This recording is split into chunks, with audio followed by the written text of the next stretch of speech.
Joined here for our second week of playoff edition of Coach's Corner alongside the head coach of the Jena Giants, Jay Roark. Jay, thanks for joining the show. Yes, sir. Thanks for having me.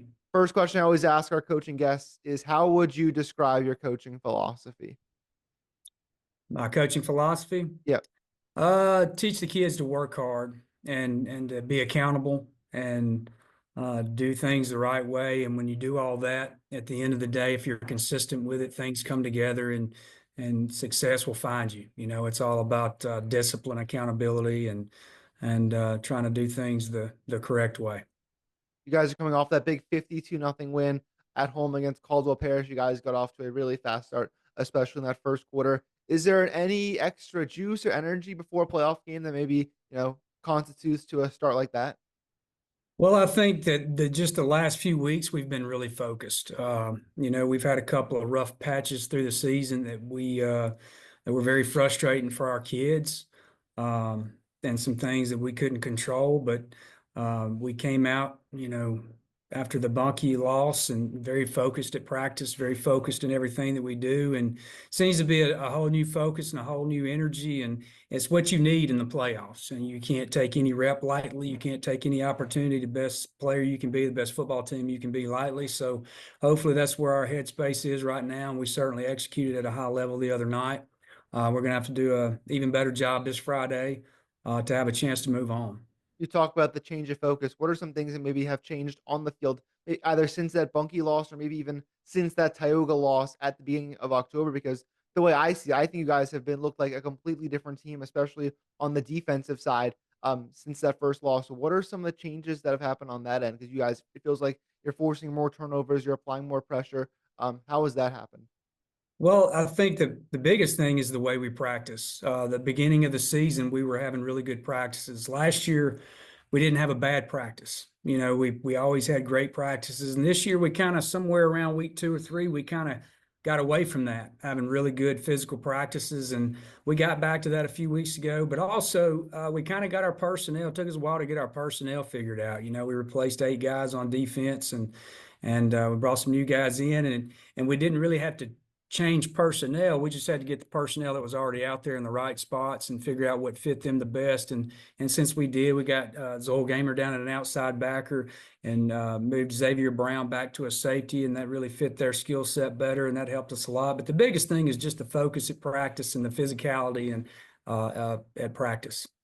When you guys look at the opponent this week, Port Allen, they pulled off one of the biggest upsets, not just in your division, but in the entire state as a number 23 seed, pulling off that upset. What do you see when you scout them out, and what are some ways you think you can attack them? Very dangerous football team. I knew, looking at their scheduling scores and Church Point scheduling scores, I felt like it was going to come down the wire, and it did. But looking at them on film, they got guys that make you pay for mistakes. They're extremely athletic. Got a couple guys that can really, really run. Very big and physical up front on defense. So we're going to have to play fast and low. We got to take care of the football. I think Church Point turned the ball over several times the other night, or else we're playing them this week probably. And you just can't do that. So hopefully we can take care of the ball. We've done a pretty good job of that in the last few weeks. So ball protection is going to be big, and physicality up front is going to be huge for us. We're going to have to tackle extremely well, because if you miss number 4 once, he's gone. He's going to go score a touchdown, and he's a very exciting player to watch, and somebody that we're going to have to keep in front of us at all times. I know you have a lot of juniors and sophomores, especially on your team. How does it help that they've already had a big playoff run like they had last year, essentially getting as far as you can get without making it to the state championship? Does that help going into another playoff run, having done that already before with this kind of team? I think it definitely helps. I don't think we made the last year's seniors were on the quarterfinal team in 2020. And I don't know if we don't play that game, I don't know if we play as well in the playoffs as we did last year, if that makes sense, because that kind of showed us what type of effort it takes when you get to the second round.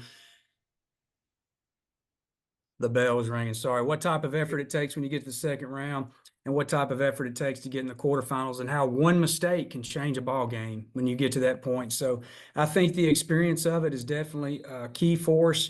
Last year in the semifinal game, there's 2 turnovers that if you take one away, we probably play for a state championship. So understanding how one little mistake can cost you the game or can win you the game if it's from the other team, is a huge experience for us, and being able to understand that going into this year's playoffs. How do you have those conversations with your team knowing that one mistake can cost a season? How do you kind of take away that pressure, but understand that everything is win or go home and that this needs to be the most flawless football of the season? Well, it's something we talk about all year. You know, we got to be the best football team that we can be week in and week out. You can't wait till the playoffs turn it on, and you know, I think they understand. Although we have a lot of new starters, we have a big senior class as well. We have 16 seniors that realize they're trying to buy a ticket for one more opportunity to play football for the Jena Giants. We've got a lot of younger guys that respect those guys, so I think they're giving great effort for them. So I don't think the effort is going to be an issue. I don't think the focus is going to be an issue. Big thing we got to do is go out there and play to win the game and not go out there playing scared to lose the game, if that makes sense. Just go out there, have fun, compete. They work hard. I don't think anybody in the state of Louisiana works any harder than them year round. So just go out there and do your job. That's all we got to do. Have fun, do your job, take care of the football, and we'll have an opportunity. And some players who have been taking care of the football pretty well have been Daniel Hatcher and Cedric Wilson. A lot of long touchdown runs, a lot of really explosive plays. Just what do they add to your offense, that combo? Well, they're special running backs. They're very talented. They're different than what we're used to, having kind of smaller guys that can really run. Zarek Jones for us last year, one of the best, probably the best running back we'd ever had at this point since I've been the head coach.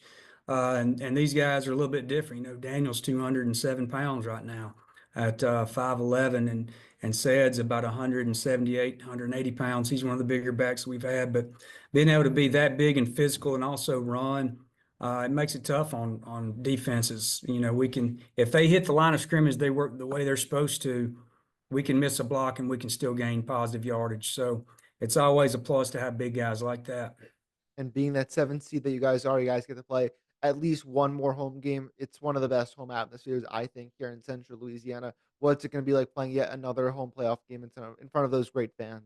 I hope they turn out. We need a huge crowd. This is going to be a very difficult game, and our home field advantage is a big plus for our guys. I feel like it's going to be an exciting atmosphere. You get to this round of playoffs, you know, it gets tougher and tougher every week. So hopefully everybody comes out and supports the Jena Giants.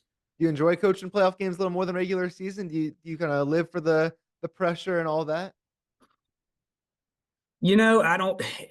Every game is the same to me. Like, it's exciting. You work, you're invested. You've seen the investment that your kids put into it, and you just want to go out there and see them put all that to work and kind of cash that check, if you will. And you know, obviously in the playoffs, it's probably, I guess, maybe a little bit more pressure. But I'm be honest with you, I'm really never prepared for it to be over. Like, I don't even think of it that way. In my mind, we're going out there to play a football game, and we're going to play another one next week, and it don't always work out that way, obviously. But you know, there's only one way to end up happy in the playoffs, and that's down in New Orleans. So, but I don't think about it that way. We just go out there and play football and enjoy the moment, and if we play well, we'll have a chance. So it's really not that different the way that I look at it. Yeah. Well, we appreciate you joining the show, Coach, and we wish you the best of luck in Friday's home game against Port Allen on your quest to possibly a state championship. All right, thank you for having me. Awesome.